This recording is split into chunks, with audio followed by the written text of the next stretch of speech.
আমরা সবাই এসেছে না, আমরা সালাম দেবছে না, ভয় করি না আপনাদের প্রমাণ। আমরা জাতীয় পার্টি সবসময় সাধারণ জনগণের পক্ষে রাজনীতি করেছি। ৭১ সালের মুক্তিযুদ্ধে যারা অংশগ্রহণ করেছিলেন তারাও কিন্তু সাধারণ মানুষের বিপক্ষে অবস্থান করেনি, তারাও সাধারণ মানুষের পক্ষে অবস্থান করেছেন। কর্মচারী এবং জাতীয় পার্টির বিভিন্ন নিন্দা জানিয়ে আমাদের বিরুদ্ধে আপনারা বক্তব্য রাখছেন। তথাকথিত আজকে জিএম কাদেরের বাসায় কিভাবে আপনারা হামলা করেন? আপনার রাজনীতি মাত্র শুরু, রাজনীতির ইতিহাসে এমন কলঙ্কজনক ঘটনা ঘটতে পারে না। ইতিহাস থেকে শিক্ষা নিতে হয়। আপনার অনেক ছোট, কেমন তুলের বাচ্চা আপনারা রাজনীতিতে, আপনাদের শিক্ষা দিতে হবে, শিখতে হবে।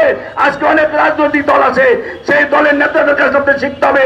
এইভাবে আন্দোলনে হামলা করে মামলা করে কোনোদিন রাজনীতিতে প্রতিষ্ঠিত হওয়া যায় না। জাতিসংঘ শান্তিরক্ষী দিবস ছিল। এই জাতিসংঘ শান্তিরক্ষী মিশনে বঙ্গবন্ধু হুসাইন মোহাম্মদ এরশাদ 1988 সালে সকল রাজনৈতিক দলের বিরোধিতার পরও তিনি জাতিসংঘে সেনাবাহিনী প্রেরণ করেছিলেন এবং আজকে সেই কারণে বিশ্বের মধ্যে বাংলাদেশে মাথা উঁচু করে দাঁড়িয়েছে। এবং এই মাথা উঁচু করে দাঁড়ানোকে অনেকে রাজনৈতিক দল পছন্দ করছে না দেখে গতকাল এই 29শে মে বঙ্গবন্ধু হুসাইন মোহাম্মদ এরশাদ এবং সাবেক সেনাপ্রধানের বাড়িতে আক্রমণ করছে পরিকল্পিতভাবে। বাংলাদেশে বিরাজনীতিকরণের যে খেল শুরু করেছে এটা জাতীয় ঐক্যের জন্য বিরাট সমস্যা।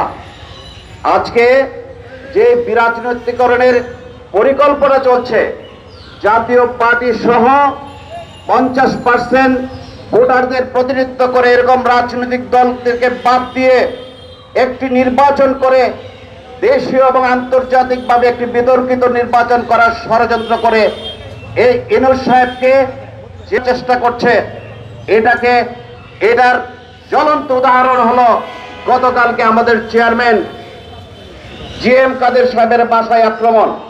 আজকের এই সমাবেশ থেকে আমরা আক্রমণকারীদেরকে চিহ্নিত করে অনতিবিলম্বে গ্রেপ্তার করার দাবি জানাচ্ছে এবং তীব্র নিন্দা জানাচ্ছে এই হামলার। আজকে মনে হচ্ছে দেশ আজকে অভিভাবকহীন, দেশে কোনো বিচার নেই, আইন নেই, কোনো অভিভাবক নেই। আমরা এই সভা থেকে বলতে চাই, ইতিমধ্যেই আমরা দেখেছি এই আজকে এই দেশের এই প্রেক্ষাপট ট্যাকেল করেছে একমাত্র আমাদের দেশে প্রিয় সেনাপ্রধান জনাব ওয়াকারুজ্জামানের নেতৃত্বে সরকার গঠন হয়েছে।